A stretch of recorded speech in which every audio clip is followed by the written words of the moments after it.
Assalamualaikum warahmatullahi wabarakatuh. Salam satu Malaysia.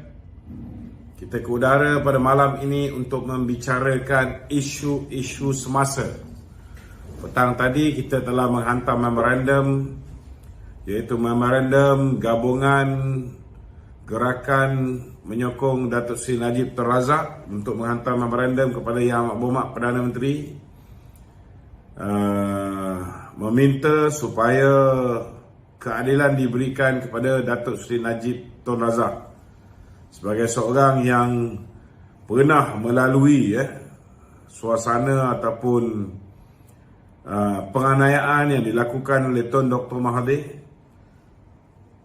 Yang Amat Berhormat Perdana Menteri sudah pastilah orang yang cukup memahami bahawa tidak sepatutnya Datuk Seri Najib Tun Razak, yang hari ini kita tahu beliau telah pun dinafikan hak dia untuk mendapatkan Queen Council, telah dinafikan hak peguam barunya untuk membaca dokumen-dokumen sebelum membela diri beliau, akhirnya telah pun dipenjarakan di penjara Kajang dalam keadaan terdapat bukti-bukti baru penglibatan Hakim Nazlan dalam penubuhan SRC International. Terdapat bukti-bukti baru berhubung dengan pendakwaan yang salah, iaitu duit dikatakan yang masuk dalam akaun Datuk Seri Najib 42 juta ringgit datangnya kononnya daripada duit yang dipinjam daripada Co-op oleh SRC, tetapi pada hakikatnya ianya duit yang dipinjam oleh Putera Perdana Development daripada Maybank, daripada Putera Perdana Construction dipindahkan ke Putera Perdana Development, dan Nazlan tahu tentang pinjaman tersebut. Dia terlibat dalam menyediakan agreement dan sebagainya kerana dia merupakan Head of Legal Corporate and Legal Affairs dan juga merupakan General Counsel Maybank. Begitu juga merupakan Company Secretary Maybank. Jadi kita harap dalam masa terdekat ini ada sesuatu yang dapat kita lihat daripada hasil memorandum yang kita hantar ini. Setidak-tidaknya kita nak lihat supaya cadangan SPRM supaya Hakim Nazlan didakwa di bawah Seksyen 220 Kanun Kesiksaan kerana gagal untuk menghukum berlandaskan undang-undang. Beliau gagal untuk mengisytiharkan conflict of interest dia. Dia sepatutnya recuse himself daripada menjadi hakim, dan beliau telah gagal untuk berkata benar. 4 kali ditanya oleh pihak pegawai penyiasat SPRM sama ada dia terlibat dalam kes 1MDB SRC, perubahan SRC ataupun tidak. Beliau menafikan, mengatakan beliau tidak terlibat, sehinggalah ditunjukkan bukti bahawa beliau terlibat, barulah beliau mengaku. Itu juga salah di bawah Akta Suruhanjaya Pencegahan Rasuah 2009, boleh juga didakwa juga. Ada banyak perkara-perkara yang dilakukan oleh Nazlan ini. Jelas sekiranya beliau dihadapkan ke muka pengadilan, sudah pastilah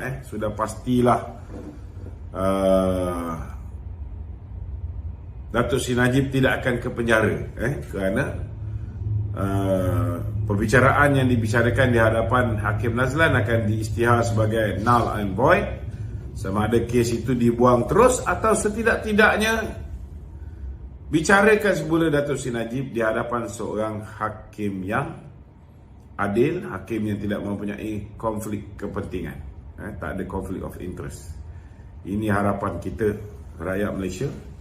Dan ini juga adalah iltizam Datuk Seri Anwar Ibrahim untuk melihat keadilan dapat ditegakkan kepada semua rakyat Malaysia. Jangan lupa Datuk Najib juga merupakan rakyat Malaysia. Dia juga berhak untuk mendapat keadilan.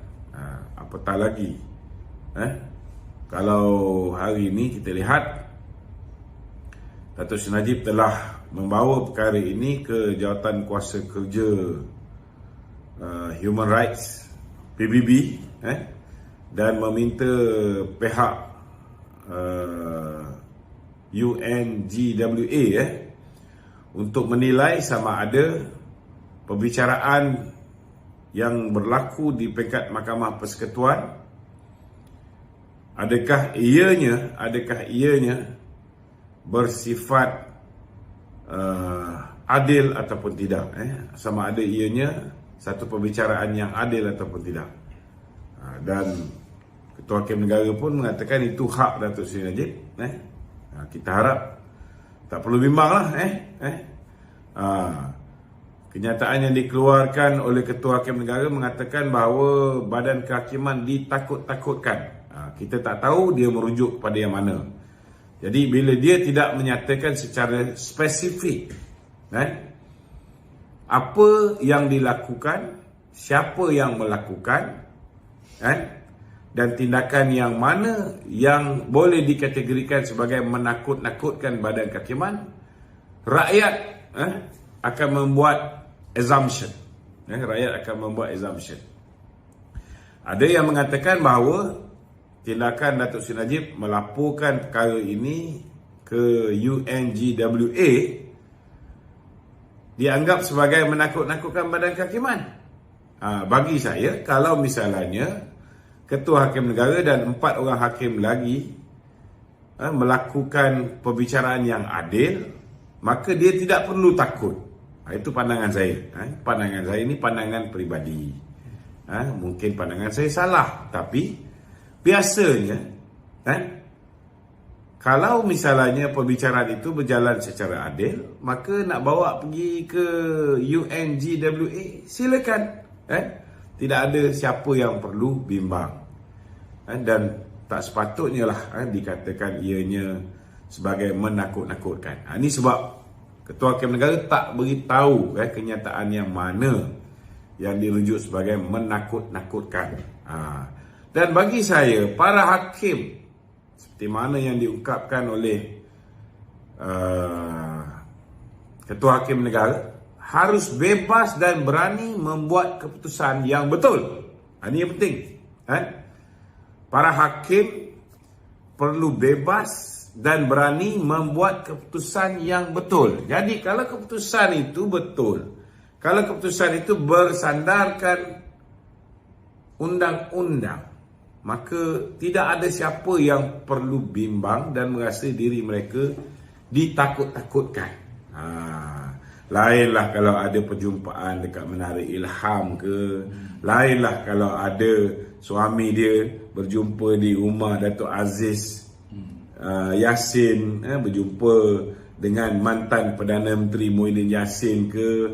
Kalau ada berlaku macam tu, mungkin perlu takut. Ini kita kena faham lah. Jadi bagi saya Ketua Hakim Negara perlu spesifikkan yang mana satu kenyataan, tindakan yang dianggap sebagai membuat ugutan atau menakut-nakutkan Badan Kehakiman. Dan kita pun sebelum ni tak pernah dengar pun Ketua Hakim Negara diugut bunuh. Benda ni saya percaya berlaku di zaman pemerintahan Perikatan Nasional, ataupun di zaman pemerintahan Mahathir Mohamad. Jadi pada ketika itu kita ada Menteri Dalam Negeri Muhyiddin Yassin, orang kanan Mahathir Mohamad, dan kita juga ada Hamzah Zainuddin, orang kanan Muhyiddin Yassin sebagai Menteri Dalam Negeri. Kalau ada mana-mana pihak ugut bunuh terhadap hakim, rakyat perlu tahu siapa mereka ini, dan mereka ini perlu dihadapkan ke muka pengadilan. Kita tak nak negara ni jadi negara penjenayah.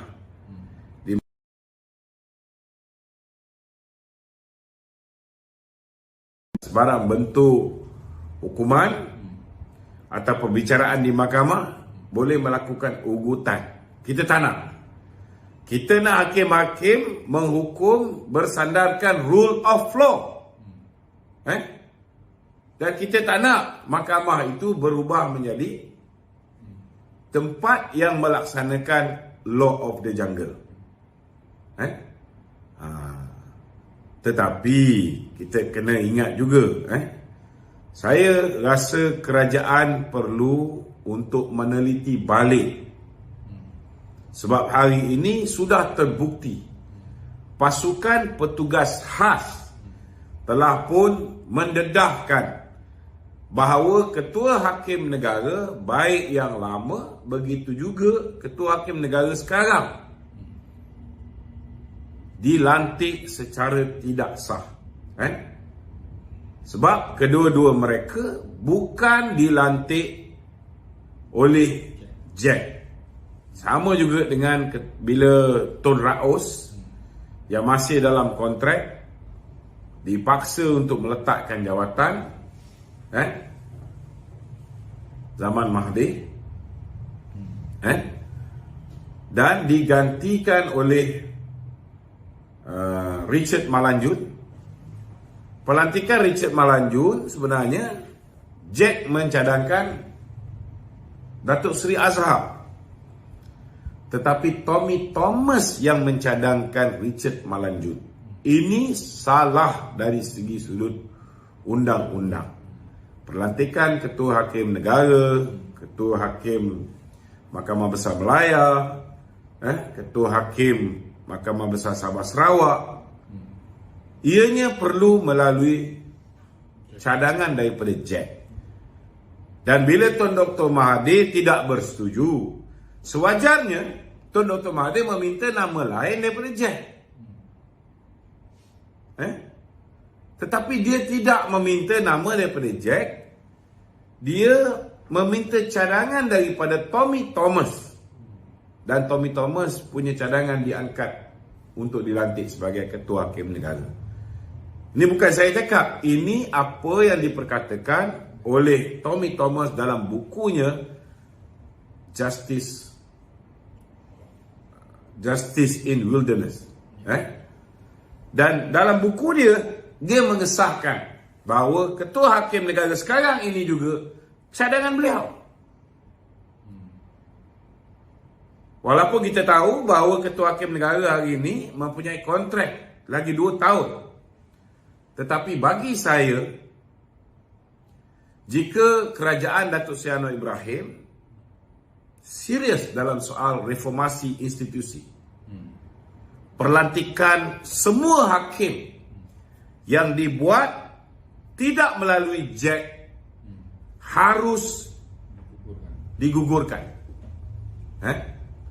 Perlantikan semua hakim yang dibuat tidak melalui cadangan daripada Judicial Appointment Commission sewajarnya digugurkan dan kembali kepada paksi undang-undang meminta nama daripada Jack untuk mencadangkan siapa ketua hakim negara, siapa ketua hakim Mahkamah Besar Melaya, ketua hakim Mahkamah Besar Sabah Sarawak, ketua hakim-hakim Mahkamah Persekutuan, hakim-hakim Mahkamah Rayuan. Perlu disiasat semua sekali ini. Tidak boleh dibiarkan sesuka hati. Kalau nak betul-betul, sebab sekarang ni Datuk Seri Anwar Ibrahim dia firm dalam soal mereformasi badan. Dia telah tubuhkan sebuah jabatan kementerian, dia di bawah Jabatan Perdana Menteri, tetapi dia ada Menteri Undang-Undang dan Reformasi Institusi. So kalau nak reformasi institusi ini, tidak boleh lagi ada pemegang-pemegang jawatan yang dilantik secara tidak mengikut lunas undang-undang. Tak sah. Tak sah. So, kena betulkan yang ini dulu sebelum kita reform perkara-perkara yang lain. Pelantikan ketua hakim negara hari ini jelas bercanggah dari segi undang-undang kerana bukan cadangan daripada Jack, cadangan daripada Tommy Thomas. Hakim-hakim yang dilantik ke Mahkamah Persekutuan, Mahkamah Rayuan, Mahkamah Tinggi yang bukan daripada Jack perlu dikenal pasti. Tetapi kalau Jack merasakan bahawa Tengku Maimun layak untuk dicadangkan sebagai ketua hakim negara, maka tak ada masalah, cadangkanlah. Yang penting mesti mengikut lunas undang-undang. Cadangan itu mesti datang daripada Jack. Ini kena jelas. Jadi itu mukadimah saya pada malam ni. Kepada yang nak bertanya soalan, kita kekurangan penanya soalan sebenarnya. Itu sebab banyak soalan-soalan ni tak cukup panas. Ada orang bertanya ni kenapa slow je? Nak buat macam mana? Soalan tak panas. Macam mana tak slow? Jadi tolonglah sumbangkan soalan anda di talian WhatsApp 011 3595 4044 011 3595 4044. Bukan tak boleh. Kita malam ni bersiaran di Facebook page Lokman Nur Adam Official, di YouTube channel Lokman Adam, di Twitter channel Lokman Adam, di TikTok channel Datuk Lokman Adam. Boleh tulis kat ruangan komen, tapi kalau komen tu dah 2-3 ribu, macam mana saya nak baca? Saya pun kena jawab. Nak jawab dan nak baca. Memang tak boleh lah tuan-tuan. Okey, silakan. Okey, Tok. Reformasi institusi kehakiman mesti disegerakan selepas terbukti banyak pendakwaan terpilih dilakukan oleh bekas pegawai negara berdasarkan otomatis. Tok, langkah pertama tu untuk reformasi apa cadangan tu? Saya sudah pun mencadangkan. Cadangan saya yang pertama, langkah pertama ialah memastikan bahawa perlantikan ketua hakim negara, ketua hakim Mahkamah Besar Melaya, ketua hakim Mahkamah Besar Sabah Sarawak, semua hakim-hakim Mahkamah Persekutuan, Rayuan dan hakim Mahkamah Tinggi. Begitu juga dengan magistrat kalau ianya tertaluk di bawah bidang kuasa cadangan Suruhanjaya Pelantikan Kehakiman, ianya perlu dibuat. Ini kena betulkan dulu sebab dah ada bukti. Benda ni kalau belum disiasat lain cerita. Sudah disiasat oleh pasukan petugas khas, maka kena betulkan yang ni. Kalau dirasakan Tengku Maimun ni layak untuk jadi ketua hakim negara, Jack boleh mencadangkan. Tetapi mesti betulkan balik. Ini benda yang paling betul dilakukan oleh kerajaan baru ni. Sebelum melakukan reformasi institusi yang lain. Ini perlu dilakukan dulu. So, Tok, kalau katakan Perdana Menteri atau Menteri yang berkenaan untuk reformasikan institusi kehakiman tu, maknanya kalau dia hakim yang sedia ada ni perlu disiasat, kalau didapati bersalah ditendang terus ke ataupun minta Jack timbangkan semula nama-nama ni untuk kekal sebagai. Kita tak boleh bagi cadangan. Kalau kita yang bagi cadangan, kita buat kesilapan yang sama dilakukan oleh Tun Dr. Mahathir. Kesilapan Tun Dr. Mahathir, dia mendapat nasihat daripada orang yang salah. Peguam negara tidak ada kuasa untuk memberikan cadangan kepada Tun Dr. Mahathir untuk melantik hakim-hakim. Sebab mengikut perlembagaan persekutuan, perlantikan ketua hakim negara dan hakim-hakim yang saya sebut tadi panjang lebar mesti dibuat atas cadangan daripada Jack. Bila Suruhanjaya Pelantikan Kehakiman bagi cadangan kepada Perdana Menteri bersetuju dengan nama-nama itu. Perdana Menteri mencadangkan kepada Kebawah Duli Yang Maha Mulia Seri Paduka Baginda Yang Tuan Agong dan Tuanku melantik. Kalau ada nama yang dia tak setuju, dia boleh minta cadangan lain. Bukan dia boleh tanya orang lain yang tidak layak untuk memberi cadangan dan dia terus melantik orang tu. Tak boleh, salah dari sudut undang-undang. Maknanya sekarang Bila pelantikan tu salah, maka kalaulah ada orang yang bawa ke muka pengadilan, keputusan penghakiman yang dibuat oleh mereka-mereka yang dilantik secara tak sah, apa jadi? Rosaklah badan kehakiman. Jadi inilah paksi awal yang perlu diperbetulkan terlebih dahulu. Okey?